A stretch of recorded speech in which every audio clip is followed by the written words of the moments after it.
நண்பர்கள் அனைவருக்கும் வணக்கம். இது உங்கள் பொன்வேல் பாண்டியன் நடப்பு நிகழ்வுகள் ஆசிரியர். இன்றைய வகுப்பில் நம்ம பார்க்க போகிற பகுதி நவம்பர் மாதம் 16ஆம் தேதிக்குரிய தினசரி நடப்பு நிகழ்வுகளின் மொத்த தொகுப்பு. இடையிடையே ஒரு சில கேள்விகள். சரியா? எல்லாத்துலேயும் ஒரு விஷயம் அப்படியே சொல்லிக்கிறேன், மறக்காமல் வீடியோ ஃபுல்லாக பார்த்துட்டு அதுலேருந்து வர்ற நம்ம கொடுத்துருக்கிற அந்த நோட்ஸை உங்கள் ஒரு தனியாக ஒரு நோட்டு போட்டு தயவுசெய்து எழுதி வச்சுக்கோங்க. அப்போ தான் தேர்வு டைமில் உங்களுக்கு ஈஸியாக இருக்கும், தேர்வில் வெற்றி பெறவும் முடியும். சரியா? ஃபர்ஸ்ட் பாயிண்ட் பாருங்கள், இன்றைய தினத்திற்கானது பிர்சா முண்டா அருங்காட்சியகம். சரியா? ஏற்கனவே நம்ம இது சம்பந்தமாக நோட்ஸ் கொடுத்துருக்குறேன். இப்போ அடிஷ்னலாக ஒரு விஷயம் கிடச்சிருக்கு, என்னன்னு சொல்லி பாருங்க. ஜார்க்கண்ட் மாநிலத்தில் பழங்குடியினரின் விடுதலைக்காக போராடிய, சரியா, பழங்குடியினரின் விடுதலை மற்றும் இந்திய விடுதலைக்காக போராடிய பிர்சா முண்டாவின் அருங்காட்சியகம் ராஞ்சியில் அமைக்கப்பட்டுள்ளது. இந்த அருங்காட்சியகத்தை பிரதமர் மோடி காணொலி மூலமாக திறந்து வைத்தார். சரி, அப்போ ரீசெண்டா பிர்சா முண்டா அருங்காட்சியகம் எங்கே அமைக்கப்பட்டுள்ளது? ஜார்க்கண்ட் மாநிலத்தில் உள்ள ராஞ்சியில். அதை திறந்து வைத்தவர் இந்திய பிரதமர் நரேந்திர மோடி அவர்கள். சரியா? மேலும் இதுதான் நம்ம ஏற்கனவே பார்த்த நியூஸ் பாருங்க. மேலும் பிர்சா முண்டாவின் பிறந்த தினமான நவம்பர் 15ஆம் தேதி பழங்குடியினர் கௌரவ தினமாக கொண்டாடப்படும் என்று பிரதமர் மோடி அறிவித்திருந்தார். ஏற்கனவே அறிவிச்சிருக்காங்க. என்னது? நவம்பர் 15 பழங்குடியினர் கௌரவ தினம். சரி, அந்த சுதந்திர போராட்டத்திற்காக இந்தியா பார்த்தீங்கன்னா சூப்பராக போராடிய அந்த பழங்குடியினர்களை பெருமைப்படுத்தும் விதமாக நவம்பர் 15ஆம் தேதியை என்ன தினமாக அறிவிச்சிருக்கிறார் பிரதமர் மோடி? பழங்குடியினர் கௌரவ தினம். இது தவிர சத்தீஸ்கர், ஜார்க்கண்ட், மகாராஷ்டிரா, மத்திய பிரதேசம், ஒடிசா, திரிபுரா, தாத்ரா நாகர் ஹவேலி மற்றும் டாமன் டையூ ஆகிய மாநிலங்கள் மற்றும் யூனியன் பிரதேசங்களில் 50 ஏகலைவா மாதிரி உறைவிட பள்ளிகளை அமைக்க பிரதமர் மோடி அடிக்கல் நாட்டினார். சரி, ஏகலைவா பள்ளிகள் எத்தனை இடங்கள்ல? 50 இடங்களில் அமைப்பதற்கான அந்த அடிக்கலை பிரதமர் மோடி நாட்டியுள்ளார். செகண்ட் பாயிண்ட் பாருங்க. அடுத்து கரண்ட் அஃபேர்ஸ்ல அடுத்து மத்திய பிரதேச மாநிலம் தொடர்பான ஒரு செய்தி, ஒரு மாநில செய்தி. மத்திய பிரதேசத்தில் உள்ள ஹபீப்கஞ்ச் ரயில் நிலையத்திற்கு பழங்குடியின அரசியான கமலாபதியின் பெயர் சூட்டப்பட்டுள்ளது. சரியா? நவம்பர் 15 பழங்குடியினர் கௌரவ தினத்தை முன்னிட்டு இது அறிவிக்கப்பட்டுள்ளது. அப்போ ரீசனாக பார்த்தீங்கன்னா ஹபீப்கஞ்ச் ரயில் நிலையத்தின் பெயர் மாற்றம் செய்யப்பட்டுள்ளது. அந்த ரயில் நிலையம் அமைந்துள்ள மாநிலம் மத்திய பிரதேசம். அந்த ஹபீப்கஞ்ச் ரயில் நிலையத்தின் பெயர் எப்படி மாற்றிருக்காங்க அப்படின்னு சொல்லி பார்த்தீங்கன்னா கமலாபதி ரயில் நிலையம் அமைந்துள்ள மாநிலம் மத்திய பிரதேசம். அடுத்து தேர்ட் பாயிண்ட் பாருங்க. பாதுகாப்பு கல்வி ஆய்வு நிறுவனத்திற்கு மனோகர் பாரிக்கரின் பெயர். சரி, மனோகர் பாரிக்கர் என்பவர் முன்னாள் பாதுகாப்புத்துறை அமைச்சர். ஓகேவா? பாருங்க, டெல்லியில் உள்ள பாதுகாப்பு கல்வி மற்றும் ஆய்வு நிறுவனத்திற்கு மறைந்த முன்னாள் பாதுகாப்புத்துறை அமைச்சரான மனோகர் பாரிக்கரின் பெயர் சூட்டப்பட்டது. இதற்கான கல்வெட்டினை மத்திய பாதுகாப்புத்துறை அமைச்சர் ராஜ்நாத் சிங் திறந்து வைத்தார். அப்போ ரீசெண்டா மனோகர் பாரிக்கர் நியூஸ்ல வந்திருக்கிறாங்க. அவங்க ஏற்கனவே இறந்துட்டாங்க. ஓகேவா? அவங்களுடைய பேர் ரீசெண்டாக எதற்கு சூட்டப்பட்டுள்ளது அப்படின்னு சொல்லி பார்த்தீங்கன்னா டெல்லியில் உள்ள பாதுகாப்பு கல்வி மற்றும் ஆய்வு நிறுவனம். சரி, அந்த நிறுவனத்திற்கு முன்னாள் பாதுகாப்புத்துறை அமைச்சரான மனோகர் பாரிக்கரின் பெயர் சூட்டப்பட்டுள்ளது. இதை திறந்து வைத்தவர், சரியா, அதற்கான கல்வெட்டினை திறந்து வைத்தவர் மத்திய பாதுகாப்புத்துறை அமைச்சர் ராஜ்நாத் சிங் அவர்கள். அடுத்து பாருங்க, ஆஸ்திரேலியாவில் மகாத்மா காந்திஜியின் சிலை. சரியா? கடந்த வெள்ளிக்கிழமையில பார்த்தீங்கன்னா மகாத்மா காந்திஜியின் சிலை ரீசெண்டாக ஆஸ்திரேலியாவில் திறந்து வச்சாங்க. எங்கே, ஏன் அப்படின்னு சொல்லி பாருங்க. இந்திய சுதந்திரத்தின் 75வது ஆண்டு விழாவை முன்னிட்டு மெல்போர்ன் நகரின் புறநகர் பகுதியான ரோவில்லியில் உள்ள இந்திய சமூக மையத்தில் மகாத்மா காந்திஜியின் சிலையை ஆஸ்திரேலிய பிரதமர் ஸ்காட் மோரிசன் திறந்து வைத்தார். சரி, கடந்த வெள்ளிக்கிழமையில பார்த்தீங்கன்னா ஆஸ்திரேலிய பிரதமர் ரீசெண்டா மெல்போர்ன் நகரின் புறநகர் பகுதியான ரோவில்லில் உள்ள இந்திய சமூக மையத்தில் மகாத்மா காந்திஜியின் சிலையை திறந்து வச்சிருக்காங்க. எதற்காக? இந்திய சுதந்திரத்தின் 75வது ஆண்டு விழாவை முன்னிட்டு. ரீசனாக செய்தியில் வர காரணம் என்னன்னா, அந்த சிலையை லைட்டாக ஆஸ்திரேலியா நாட்டை சேர்ந்த சில நபர்கள் பார்த்தீங்கன்னா சேதப்படுத்திட்டாங்க. அதனால தான் இப்போ ரீசெண்டாக நேற்று செய்திகள் வந்திருக்கு. ஓகேவா? இந்த நிகழ்ச்சியில் பங்கு பெற்றவர், இந்த சிலை திறப்பு நிகழ்ச்சியில் பங்கு பெற்ற இந்தியர் யார் அப்படின்னு பார்த்தீங்கன்னா ஆஸ்திரேலியாவுக்கான இந்திய தூதர் ராஜ்குமார். அடுத்து பாருங்க, வரலாற்று ஆய்வாளர் பாபா சாஹேப் புரந்தரே காலமானார். அவர் ஒரு சிறந்த புகழ்பெற்ற ஒரு பிரபல வரலாற்று ஆய்வாளர். ஓகேவா? பாருங்க, பிரபல வரலாற்று ஆய்வாளரும் பத்ம விபூஷன் 2019ஆம் ஆண்டு, சரி, 2019ஆம் ஆண்டுல பத்ம விபூஷன் விருது பெற்றவருமான பாபா சாஹேப் புரந்தரே என்று அழைக்கப்படும் பல்வந்த் மொரேஸ்வர் புரந்தரே புனே நகரில் காலமானார். அப்போ அவர் எந்த மாநிலத்தை சேர்ந்தவர்? மகாராஷ்டிரா மாநிலத்தை சேர்ந்தவர் பாபா சாஹேப் புரந்தரே. அவருக்கு இதுக்கு அவரோட ஒரிஜினல் பேர் என்ன அப்படின்னு சொல்லி பார்த்தீங்கன்னா பல்வந்த் மொரேஸ்வர் புரந்தரே. சரியா? காலமான இடம் புனே நகர். மராட்டிய மன்னர் சிவாஜி குறித்து புரந்தரே எழுதிய ராஜா சிவ சத்ரபதி என்ற புத்தகம் மகாராஷ்டிராவில் மிகவும் புகழ்பெற்றதாகும். சரியா, ராஜா சிவ சத்ரபதி என்ற புத்தகத்தை எழுதியவர் யாரு? இந்த பாபா சாஹேப் புரந்தரே. சமீபத்தில் காலமாகியுள்ளார். சரியா, அவர் எந்த மாநிலத்தை சேர்ந்தவர்? மகாராஷ்டிரா. அடுத்து பாருங்க, அடுத்த முக்கியமான பாயிண்ட், நாட்டின் முதல் உணவு அருங்காட்சியகம். அதாவது கடந்த காலத்தில், சரி, தொன்மை காலத்தில் வந்து எப்படிலாம் வந்து உணவுப் பொருளை வந்து தயாரித்தாங்க, என்னெல்லாம் பண்ணாங்க அப்படிங்கிறது வந்து இப்போ வரைக்கும் உள்ள அந்த லேட்டஸ்ட் விஷயங்கள் வரைக்கும் பார்த்தீங்கன்னா ஒரு காட்சிப்படுத்தப்பட்டு ஒரு உணவு அருங்காட்சியகமாக இந்தியாவிலே முதன்முறையாக அமைச்சிருக்காங்க. எங்கே அப்படின்னு சொல்லி பார்த்தீங்கன்னா தஞ்சாவூர். சரியா, தஞ்சாவூரில் புதுக்கோட்டை சாலையில் உள்ள இந்திய உணவு கழகத்தின் மண்டல அலுவலக வளாகத்தில் இந்தியாவின் முதல் உணவு அருங்காட்சியகம் திறக்கப்பட்டுள்ளது. எங்க? தஞ்சாவூர். ஓகேவா, தஞ்சாவூர்ல இந்தியாவின் முதலாவது உணவு அருங்காட்சியகம் திறக்கப்பட்டுள்ளது. இதை யார் வந்து காணொலி மூலமாக திறந்து வச்சாங்க அப்படின்னு சொல்லி பார்த்தீங்கன்னா பியூஷ் கோயல். சரி, பியூஷ் கோயல் மத்திய நுகர்வோர் பாதுகாப்பு, உணவு மற்றும் பொது விநியோகத்துறை அமைச்சராக இருக்கிறார். இவர் தான் பார்த்தீங்கன்னா இந்த உணவு அருங்காட்சியகத்தை காணொலி மூலமாக திறந்து வைத்தார். சரியா, இந்த அருங்காட்சியகத்தை யாரெல்லாம் அமைச்சிருக்காங்க அப்படின்னு சொல்லி பார்த்தீங்கன்னா இந்த அருங்காட்சியகத்தை இந்திய உணவு கழகமும், ஃபுட் கார்பரேஷன் ஆஃப் இந்தியான்னு சொல்லுவாங்கல்ல, இந்த அருங்காட்சியகத்தை இந்திய உணவு கழகமும் பெங்களூருவில் உள்ள விஸ்வேஸ்வரய்யா தொழில் மற்றும் தொழில்நுட்ப அருங்காட்சியகமும் இணைந்து உருவாக்கி உள்ளது. யார் உருவாக்கியிருக்காங்க அதையும் படிச்சுக்கோங்க. ஜென்ரலாக கூட தெரிஞ்சுக்கலாம். விஸ்வேஸ்வரய்யா தொழில் மற்றும் தொழில்நுட்ப அருங்காட்சியகம் எங்கே அமைந்துள்ளது அப்படிங்கிற மாதிரி தெரிஞ்சு வச்சுக்கோங்க. அது எங்கே இருக்கு? பெங்களூருவில் அமைந்துள்ளது. அடுத்து செய்திகளில் இடம்பெற்ற ஒரு முக்கியமான நகர் என்ன அப்படின்னு பார்த்தீங்கன்னா ஸ்ரீநகர். ஓகேவா, யுனெஸ்கோ அமைப்பின் படைப்பாற்றல் கொண்ட நகரங்களின் பட்டியலில் காஷ்மீரில் உள்ள ஸ்ரீநகரும் இணைந்துள்ளது. சரியா, எந்த லிஸ்ட்? படைப்பாற்றல் கொண்ட யுனெஸ்கோவின் அந்த நகரங்களின் பட்டியலில் சமீபத்தில் இணைந்த இந்திய நகரம் எது அப்படின்னு பார்த்தீங்கன்னா ஸ்ரீநகர். சரி, அது காஷ்மீர்ல இருக்கு. இதன் மூலம் உலகம் முழுவதும் உள்ள 49 நகரங்களின் பட்டியலில் ஸ்ரீநகரும் இணைந்து உள்ளது. கவனமா இருந்துக்கோங்க. இதில் ஒரு கேள்வி வரக்கு நிறைய வாய்ப்புகள் இருக்கு. அடுத்து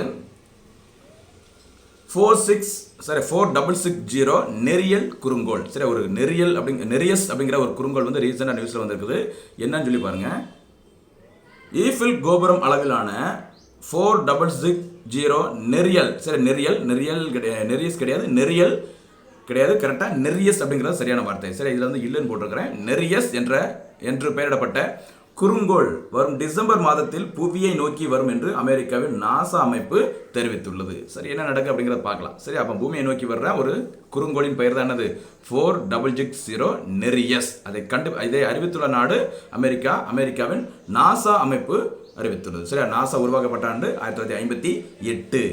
அதே 1958 டிஆர்டிஓவும் உருவாக்கப்பட்டது. இந்தியாவோட defence research and development organisation, அதுவும் 1958 தான் உருவாக்கப்பட்டது. அதே ஆண்டு தான் அமெரிக்காவின் நாசா அமைப்பும் உருவாக்கப்பட்டது. அடுத்து இந்த தெரிஞ்சிருக்கான கடைசி பாயிண்ட் பாருங்க. உத்தரப்பிரதேச மாநிலம் தொடர்பான ஒரு செய்தி. உத்தரப்பிரதேசம் பாருங்க என்னட்டு. உத்தரப்பிரதேசத்தின் கிழக்கு மாவட்டங்களை இணைக்கும் வகையில் 340 கிலோமீட்டர் தொலைவிற்கு பூர்வாஞ்சல் நெடுஞ்சாலை அமைக்கப்பட்டுள்ளது. சரியா, பூர்வாஞ்சல் நெடுஞ்சாலை அப்படிங்கிறது ரீசெண்டாக எங்கு திறக்கப்பட்டுள்ளது அப்படின்னு பார்த்தீங்கன்னா உத்தரப்பிரதேசம். சரியா, அது வந்து என்ன சிறப்பு அப்படின்னு பார்த்தீங்கன்னா உத்தரப்பிரதேசத்தின் கிழக்கு மாவட்டங்களை இணைக்கும் அந்த நெடுஞ்சாலை பூர்வாஞ்சல் நெடுஞ்சாலை. அதோட மொத்த தொலைவு 340 கிலோமீட்டர். சரியா, இதில் முக்கியமான ஒரு விஷயம் இருக்கு. என்னன்னு பாருங்க. உத்தரப்பிரதேசத்தின் சுல்தான் பகுதியில் 3.2 கிலோமீட்டர் தொலைவிற்கு விமான ஓடு பாதை அமைக்கப்பட்டுள்ளது. சரியா, சுல்தான்பூர் பகுதி. இந்த சுல்தான்பூர் அப்படிங்கிற அந்த பேரை வந்து பார்த்தீங்கன்னா குஷ் பவன்பூர் அப்படிங்கிற மாதிரி பேர் மாற்றம் செய்வதற்காக அங்கே வந்து மசோதா தாக்கல் பண்ணியிருக்கிறாங்க. அந்த சுல்தான்பூர் பகுதியில் தான் 3.2 கிலோமீட்டர் தொலைவிற்கு விமான ஓடு பாதை, சரி, அவசர காலங்களில் விமானங்களை தரையிறக்குவதற்காக அந்த விமான ஓடு பாதை அமைக்கப்பட்டுள்ளது. இவற்றை பிரதமர் நரேந்திர மோடி இன்று, சரியா, நவம்பர் 16 அன்று திறந்து வைத்தார். சரியா, அப்போ பூர்வாஞ்சல் நெடுஞ்சாலை எந்த மாநிலத்தில் அமைக்கப்பட்டுள்ளது? உத்தரப்பிரதேசம். மறந்துடாது. சரி நண்பர்களே, சென்னை உயர்நீதிமன்றத்தின் புதிய தலைமை நீதிபதியாக முனீஸ்வர்நாத் நியமனம் செய்யப்பட்டுள்ளார். ஓகேவா, பாருங்க. அலகாபாத் உயர்நீதிமன்றத்தின் மூத்த நீதிபதி முனீஸ்வர்நாத் பண்டாரியை சென்னை உயர்நீதிமன்றத்தின் புதிய தலைமை நீதிபதியாக்குவதற்கு குடியரசுத் தலைவர் ராம்நாத் கோவிந்த் ஒப்புதல் வழங்கியுள்ளார். சரியா, சென்னை உயர்நீதிபதியாக இருக்கும் சஞ்சு பானர்ஜியை மேகாலயா உயர்நீதிமன்றத்திற்கு மாற்றம் செய்யும் குடியரசுத் தலைவர் ஒப்புதல் வழங்கியுள்ளார். சரியா, தற்போது சென்னை உயர்நீதிமன்றத்தின் தலைமை நீதிபதியாக இருப்பவர் சஞ்சு பானர்ஜி. சரியா, அவருக்கு பதிலாக புதிய தலைமை நீதிபதியாக தற்போது நியமிக்கப்பட்டுள்ளவர் யார் அப்படின்னு பார்த்தீங்கன்னா அலகாபாத் உயர்நீதிமன்றத்தில் தற்போது மூத்த நீதிபதியாக இருக்கும் முனீஸ்வர்நாத் பண்டாரி. சரியா, இவங்களை சென்னை உயர்நீதிமன்றத்தின் புதிய தலைமை நீதிபதியாக நியமனம் செய்வதற்காக குடியரசுத் தலைவர் ராம்நாத் கோவிந்த் சமீபத்தில் ஒப்புதல் வழங்கியுள்ளார். அடுத்து போகலாம். தஞ்சை சாஸ்திரா மற்றும் திருச்சி தேசிய வாழை ஆராய்ச்சி மையம் இடையே ஒப்பந்தம். சரி, அவங்க பாருங்க என்னன்ட்டு.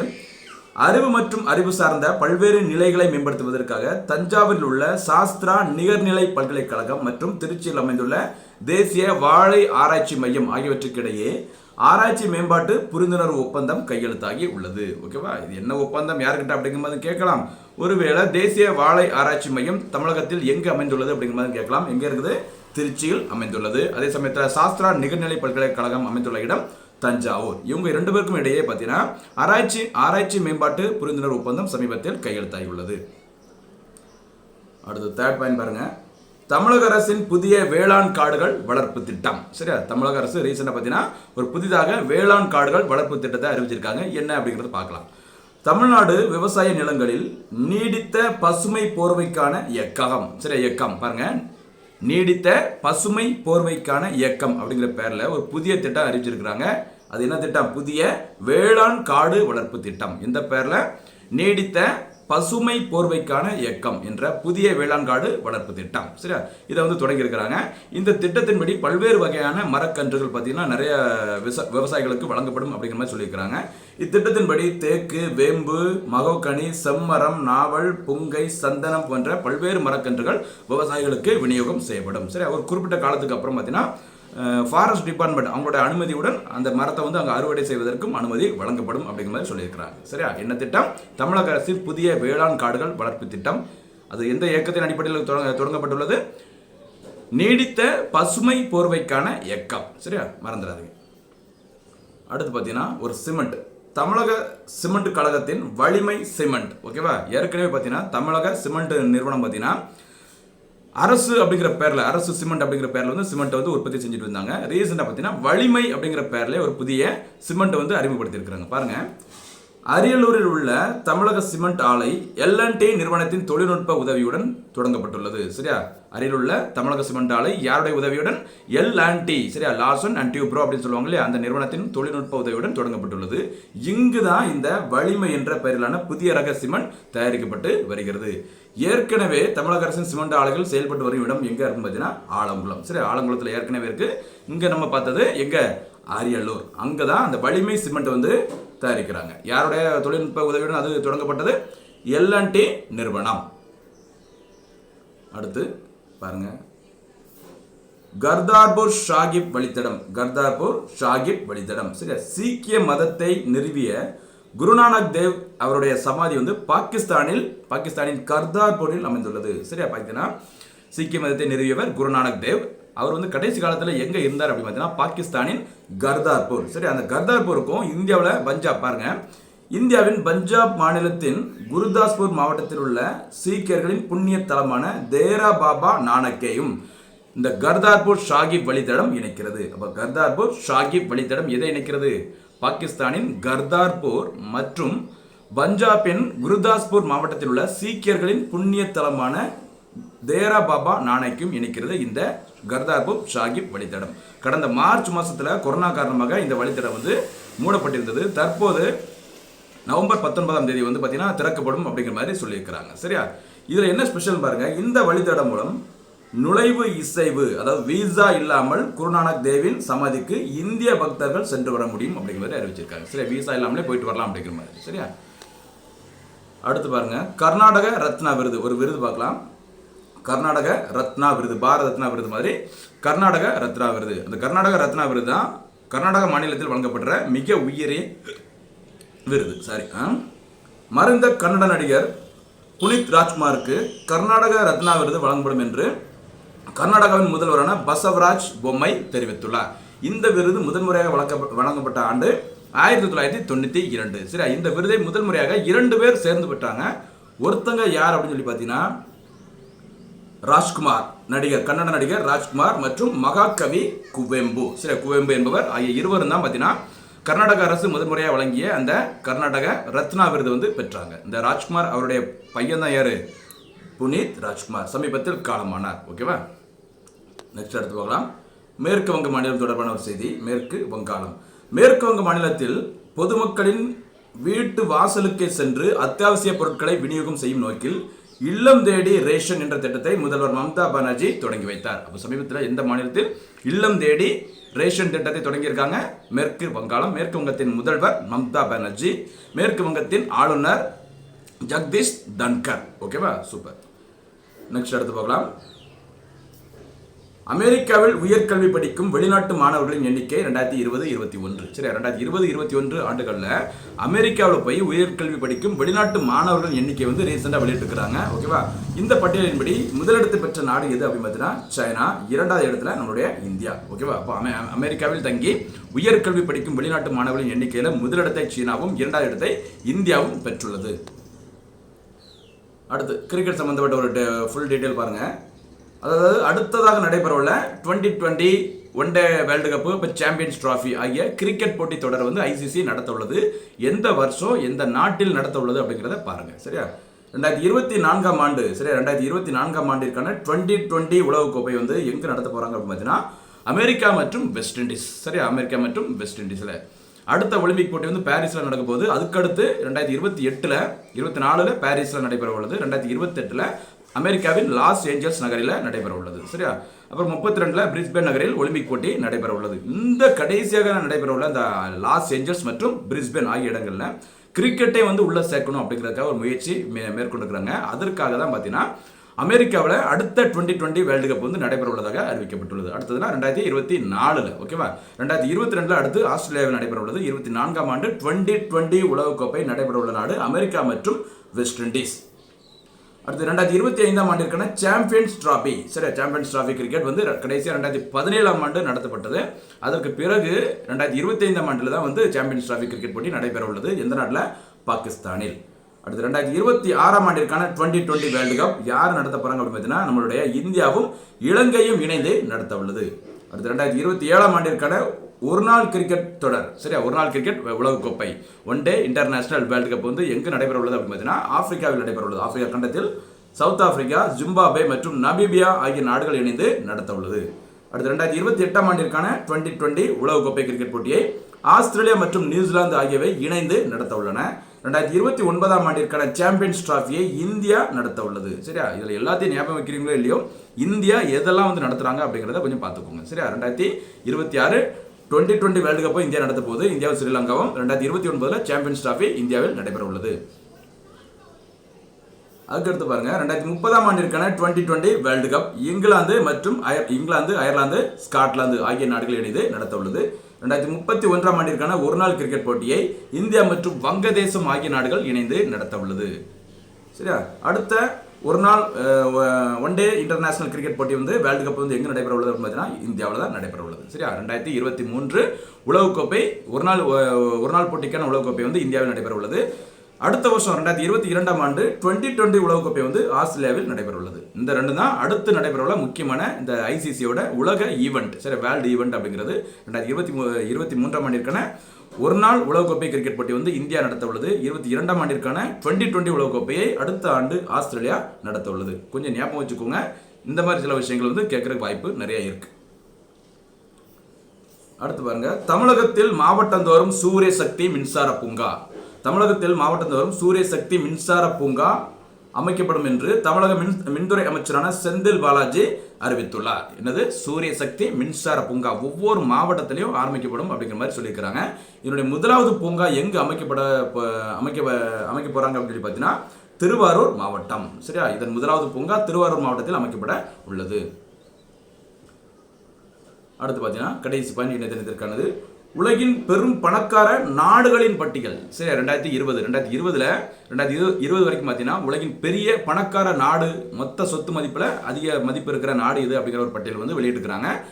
மெக்கன்சி குளோபல் நிறுவனம். சரியா, இதன்படி முதலிடத்தை பெற்றுள்ள நாடு எது அப்படின்னு பார்த்தீங்கன்னா சைனா. சரியா, முதலிடத்தை சீனா பெற்றுள்ளது.